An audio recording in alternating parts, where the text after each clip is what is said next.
Hi friends, welcome back to my channel. நம்ம channel first time பார்க்க மறக்காம channel subscribe பண்ணுங்கள். பக்கத்தில் இருக்க பெல் ஐக்கான் ப்ரெஸ் பண்ணுங்கள். வீடியோ ஸ்கிப் பண்ண பாருங்கள்.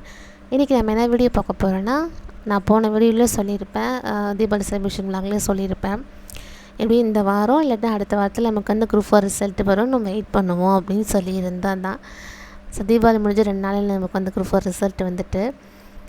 ஸோ ரிசல்ட்டு பற்றி தான் பேசணும். என்னோடய மார்க் என்ன, ஸோ எப்படி எழுதியிருக்கேன் அப்படிலாம் பார்த்துக்கலாம். ஸோ அதுக்கு முன்னாடி வந்து நான் எங்கேயுமே வந்து எழுதிட்டு வந்த பிறகு நான் வந்து மார்க்கை பற்றி எதுவுமே டிஸ்கஷன் எதுவுமே பண்ணிக்கல. கீ சேலஞ்ச் வரட்டும், அதாவது கேன்சர் கீ அஃபிஷியல் கீ வரட்டும் தான் வெயிட் பண்ணிகிட்டு இருந்தேன்.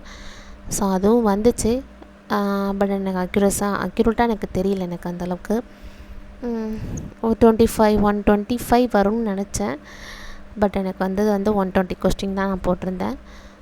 ஸோ அதுக்குள்ளே மார்க் தான் எனக்கு வந்துச்சு. ஸோ ஆல்ரெடி தெரிஞ்சிச்சு எனக்கு வந்து எவ்வளவு, ஏன்னா நம்ம குரூப் 4 பற்றி நிறையவே பேசியிருந்தோம். தமிழ் வந்து எவ்வளோ டஃப்னு தெரியும் நமக்கு.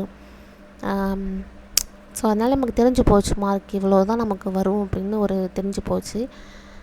ஆனால் நிறைய பேர் வந்து ஏன்னா இருந்தாலும் ஒரு இருந்துச்சு என்னென்னா, ஒரு 150 கொஸ்டின் 120 இப்படி போட்டிருந்தாலே நமக்கு வந்து கட் ஆஃப் வந்து இப்படி தான் எடுக்கிறாங்க அப்படின்னு சொல்லியிருந்தாங்க. அது வந்து கொஞ்சம் ஒரு ஆசை இருந்தது தான், எப்படி வரணும் 120 வரும், ஏன்னா கொஸ்டின் பேப்பர் அந்தளவுக்கு டஃப்பாக இருந்ததுனால எடுப்பாங்க அப்படின்னு ஒரு நம்பிக்கை. பட் அந்தளவுக்கு இல்லை. பெட்டர் தென் நம்ம நெக்ஸ்ட் லெவலில் நம்ம நல்லா ட்ரை பண்ணி படிக்கணும். நிறைய பேர் வந்து டிஎன்பிஎஸ்சி வந்து விட்டு போயிடுவேன் அப்படின்னு சொன்னவங்க திரும்பி ரீஸ்டார்ட் பண்ணுறாங்க. ரிசல்ட்டு பார்த்துட்டு திரும்பி ரீஸ்டார்ட் பண்ணுறவங்க நிறைய பேர் இருக்காங்க, நான் பார்க்குறேன். ஸோ என்ன இருந்தாலும் கண்டிப்பாக வந்து விட்டுட்டோம் தோல்வி தான். ஏன்னா நமக்கு இது ஒரு தோல்வி, ஒரு முதல் படின்னு வச்சுக்கலாம். இன்னும் நம்ம நல்லா உழைக்கணும். இன்னொன்று வந்து குரூப் 4 டிஎன்பிஎஸ்சி மட்டும் இல்லை, நிறையா நம்ம வந்து எக்ஸாம் இருக்குது இப்போக்கும். ஸோ அதுக்கு ஃபோக்கஸ் பண்ணலாம்.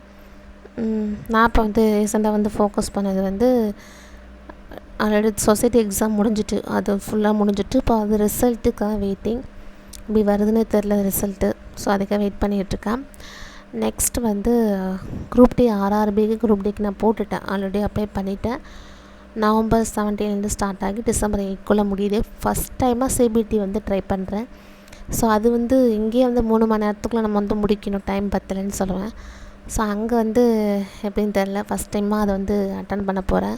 Group D category railway RRB.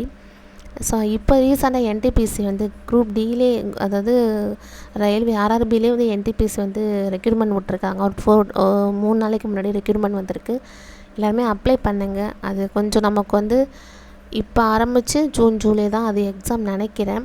ஏன்னா நீங்கள் சேம் சிலபஸ் தான், டிஎன்பிசி மாதிரி சேம் சிலபஸ் தான் என்டிபிசியும். ஸோ நீங்கள் அது ஃபோக்கஸ் பண்ணலாம், ஏன்னா நெகட்டிவ் மார்க் மட்டும்தான் நமக்கு. ஸோ அதனால் அது வந்து நம்ம பார்த்துருக்கேன், எல்லாத்தையும் கொஞ்சம் கோ த்ரூ பண்ணி. ஸோ இது மட்டும் நம்பிக்கை நம்பாமல் மற்ற எல்லாமே நம்பலாம் அப்படின்னு சொல்லிட்டு. ஸோ கொஞ்சம் ஆர்ஆர்பிக்கும் ட்ரை பண்ணுவோம் அப்படின்னு சொல்லி அதை நான் கொஞ்சம் பண்ணியிருக்கேன்.